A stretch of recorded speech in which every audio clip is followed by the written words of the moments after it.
right. Well, welcome everybody to Impactful Projects and Planning. I'm Jamie Yazdani. In today's session, I'm talking with Katherine Turner about successful strategic planning in chaotic times. And we're certainly in chaotic times. So Katherine Turner is the founding president of Global Citizen, LLC, an equity-centered consulting, coaching, and training firm focused on transformation. Katherine partners with leaders across various sectors and industries to develop high-performing teams, drive organizational change, and achieve impactful results worldwide. So welcome, Katherine. Thank Great to have you. you here. Yeah, so tell us a little bit about your work and your business. What impact are you hoping to create for your clients? Yeah, thanks so much, Jamie, for having me on your LinkedIn Live. It's a pleasure to be here. So again, Katherine Turner, my pronouns are she, Ellen, Aya. And Global Citizen works with organizational leaders and purpose-driven organizations.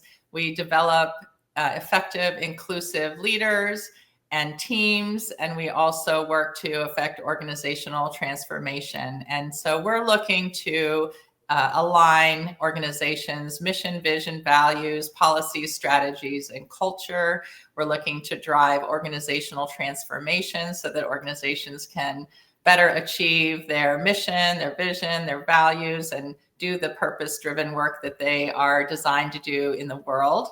And we also, again, are working closely with leaders to ensure that leaders have the skills and the support that they need to be most effective, to really inclusively lead teams, to be authentic in their leadership, and to really stay aligned with their purpose and their values. I also am an adjunct professor at UNC Chapel Hill, where I teach on leadership, on systems and design thinking, and a variety of global health topics, as well as intercultural competence. And I really love teaching and working intergenerationally with students as an adjunct professor as well.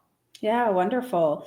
Thank you. So, I love how you kind of talk about, alignment and creating connections. Sometimes I find that people think of strategic planning as just a separate activity they do every couple of years, right? And they're not creating that alignment. So I'd love to hear from you why strategic planning is important, even when sort of things are unknown and we're in chaotic times. Yeah, that's a great question, Jamie. Thank you. So I think we can all agree that these are certainly very chaotic times, no matter the industry or the sector that people are working in. And my firm does collaborate with leaders and organizations across all sectors. Many of our client partners are nonprofits and academic institutions and government. We also work with corporate clients, with philanthropy. And regardless of the sector or industry you're in, just given the successive rapid changes that we've experienced in the US government's administration, the kinds of policies that they're rolling out, the global impact of those policies, as well as the changes that are taking place in other countries and cultures around the world, as well as a lot of those global shifts that we're seeing in terms of increasing migration and technology and the impacts of those, that we're living in a time of rapid change, and change is the only constant. And given that, it can be a challenging time for leaders to know how to most effectively lead during such chaotic times. And unfortunately, what I've been hearing from some organizational leaders is that they, because of uncertainty about the political situation or the economic situation, they are electing to hold off or delay or cancel their strategic plans, their plans to engage in strategic visioning and planning. And that's really unfortunate, because it's so important to engage in strategic planning in some way, shape, or form, really on a regular basis. And we'll talk a little bit more about why that is. But particularly when times are so chaotic, that is when we really need to be taking stock of these broader changes in the landscape that we're operating in.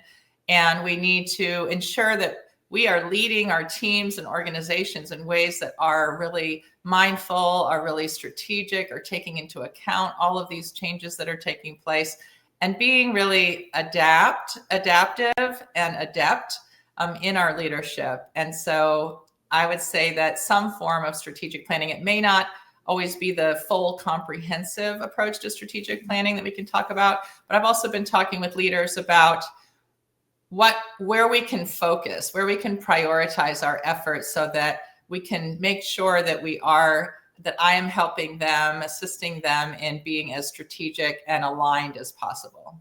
Yeah. So yes, I do think sometimes people, think they have to do a comprehensive planning process, and those are great. But, I think people need to get aligned on priorities. And I think having priorities in chaotic times is even more important. You need that kind of North Star to go toward and kind of agree and get some consensus on what we need to be doing. Without that, I think things only feel more chaotic, right? Exactly. So what do you see happen in the absence of a strategic plan? And so if folks are kind of not doing a new planning process, kind of not focused on plans they already have, what do you see happening?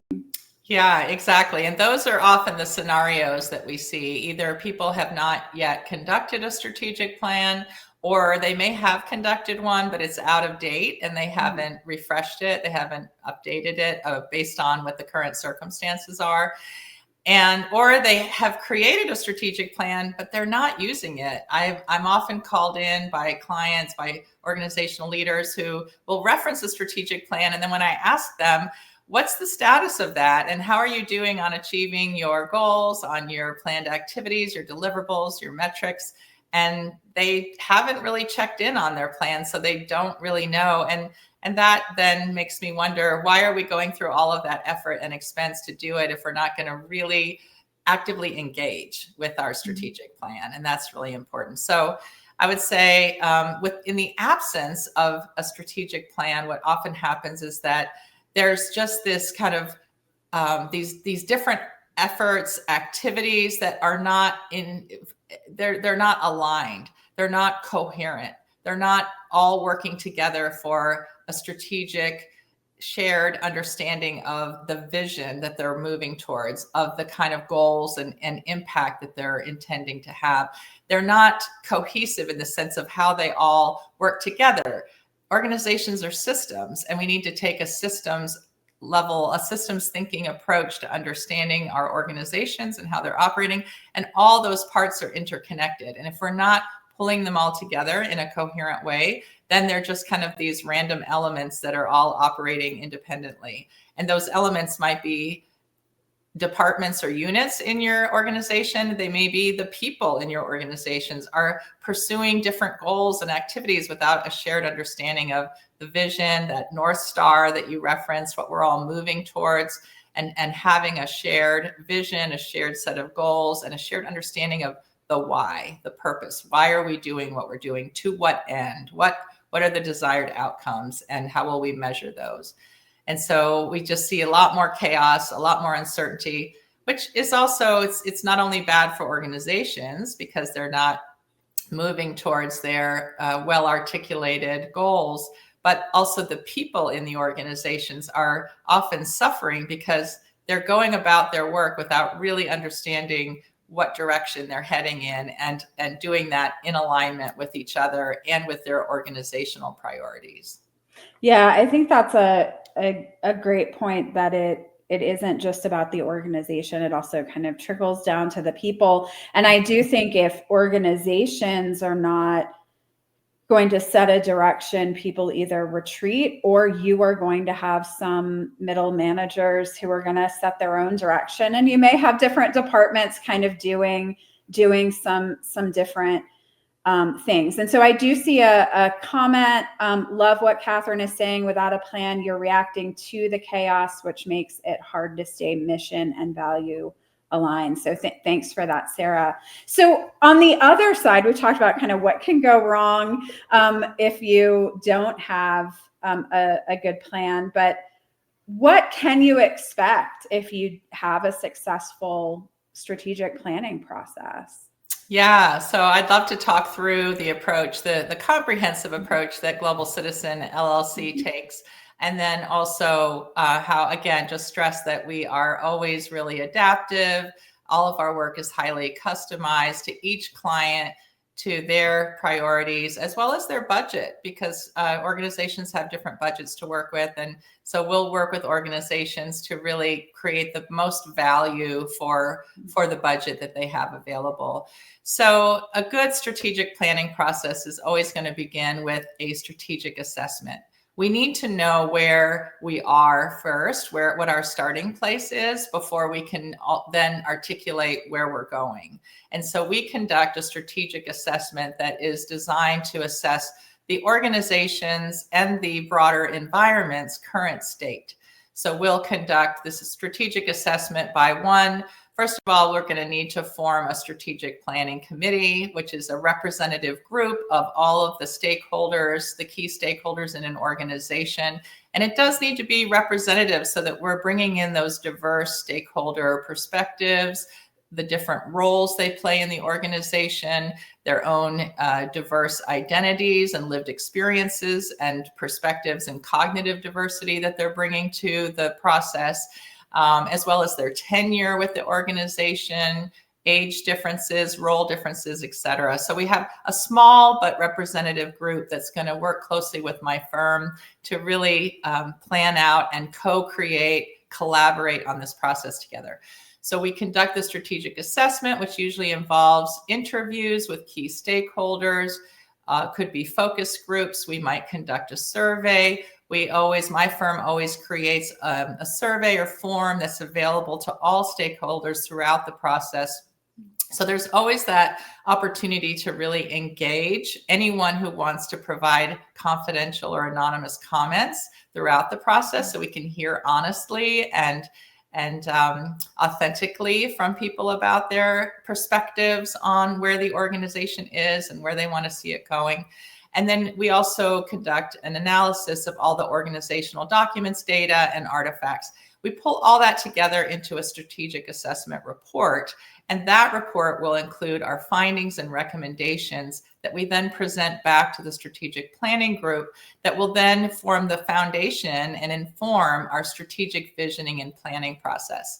So then we engage in strategic visioning based on where the organization is now. Depending on the budget, we may have also conducted a landscape analysis to also interview peer organizations or possibly competitor organizations, which in the nonprofit and other sectors, organizations can be competitors one day and collaborators the next day. So peer organizations, it could be thought leaders in the field, it could be funders or other people who have an important perspective about the broader landscape and forecasting what's ahead so that the organization can think about, we can conduct a SWOT analysis, looking at what are the strengths, what are the opportunities, what are the weaknesses, what are the threats, and take all those into account when the group is conducting their strategic visioning and planning. And so then we're going to chart out the vision. Where do you want to see your organization and your impact in the longer term? The vision should be aspirational. We may not even ever fully achieve the vision, but like you said, it's like a North Star. We need to know, what are we moving towards? What's driving us? What's our ideal vision of where we're heading? And then we'll conduct the process of creating that strategic plan, which we'll customize the strategic plan to whatever contents and format the organization is looking to have. Depending on who their audience is for the strategic plan and how they want to present that plan to the audience. And then they will be able to we'll articulate that vision, the set of goals, the major activities under each goal, the timeframes, the people or departments responsible, and success metrics, and pull all that together into a really cohesive plan. The time frame for the plan can be customized also. Some organizations are preferring to focus on a 1-year plan right now, just given the amount of rapid change and unpredictability we're experiencing. Others may want to go ahead and forecast 3 years ahead. I usually recommend not forecasting and planning too far ahead. I know traditionally strategic plans have tended to be 3 to 5 years, but just again, given the amount of rapid changes we're experiencing, I'm tending more towards a more robust strategic plan for a 1-year period.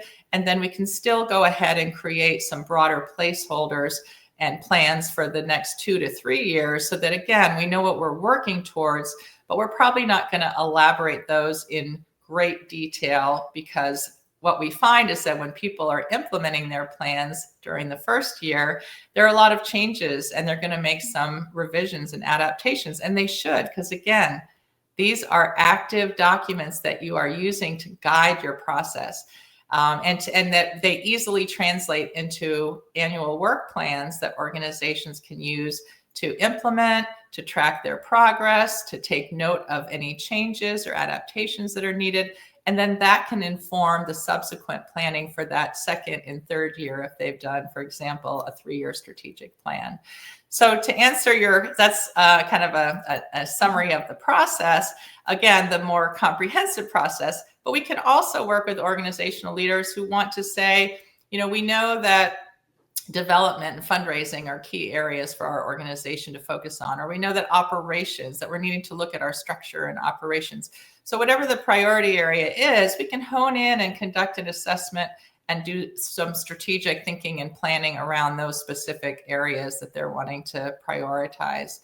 And so the outcomes that people can expect from a strategic plan, a successful strategic planning process, is that their stakeholders, their employees, their leaders, their volunteers, if they work with volunteers, their customers or consumers or clients or other stakeholders are more engaged. It should be a really revitalizing, engaging process that we're finding ways to engage all stakeholders, to solicit input and to incorporate all of those ideas into the strategic planning process. So people are more engaged, they feel included, they're excited about having contributed to charting the way forward for the organization and how they will contribute to that way forward. And everyone has a shared understanding of the vision, of the goals, of how all the parts are working together to achieve that vision and goals, and what their role is, and then how to measure success, what those metrics would look like when those outcomes are successful. So they know to what purpose, and again, what the outcome should look like. And there's just greater alignment among all the members of the organization as well.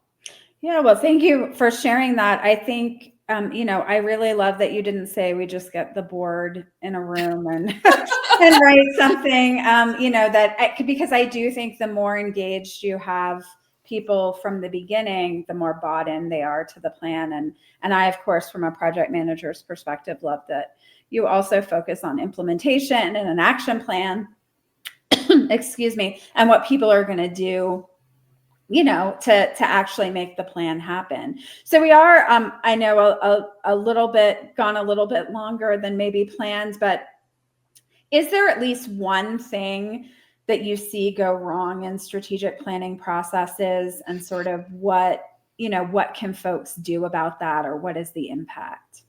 Yeah, I would say one that you just referenced is a non-inclusive process. So a process where I can't even imagine, but asking a consultant to come in and create a strategic plan for them, or having the board or a very small select group and non-representative group of leaders create a plan and then kind of try to implement it top down through the organization. As you noted, people are just not going to be bought in. They're not going to bring their full talent and energy and enthusiasm into a plan if they weren't part of creating it. And I recognize that, again, with limited budgets, we can't always include all stakeholders in a fully comprehensive way in the ways that people might want. But through the different mechanisms that my firm puts in place, we do create a way for everyone who is a stakeholder to contribute their ideas and thoughts and suggestions throughout the process, so that they know that they have a voice. And I didn't mention kind of the launch session, where we really kick off the strategic planning process and engage all the stakeholders so they know what we're doing, what the timeline is, how they are going to be engaged, how we want them to participate. The absence of that kind of engagement and inclusion can really create problems for organizations where they've created a plan that people have not participated in. It's not representative of all of the diverse and important voices and perspectives that need to be included. It's not equitable. It's not advancing equity because, again, people were not, a representative group was not included in the process. And it's not going to be successful for sure.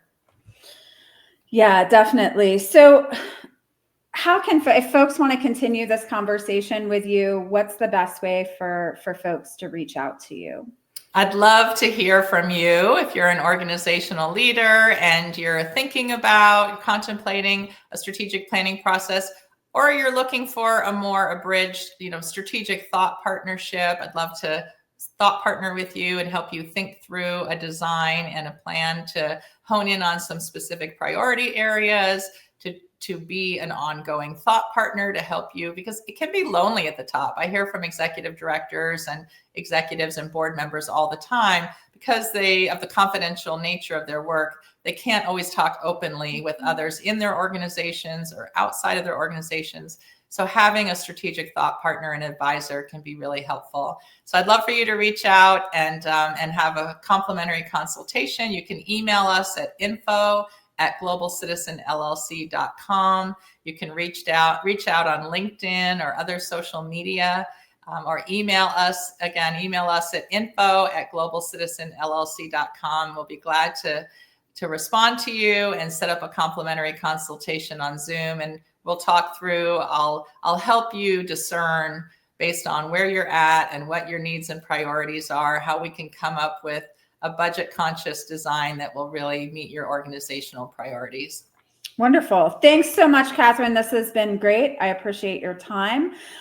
So thanks, everybody. Thank you, Jamie. Yeah, thanks for attending our Impactful Projects and Planning series. Take care. Thanks. Bye-bye.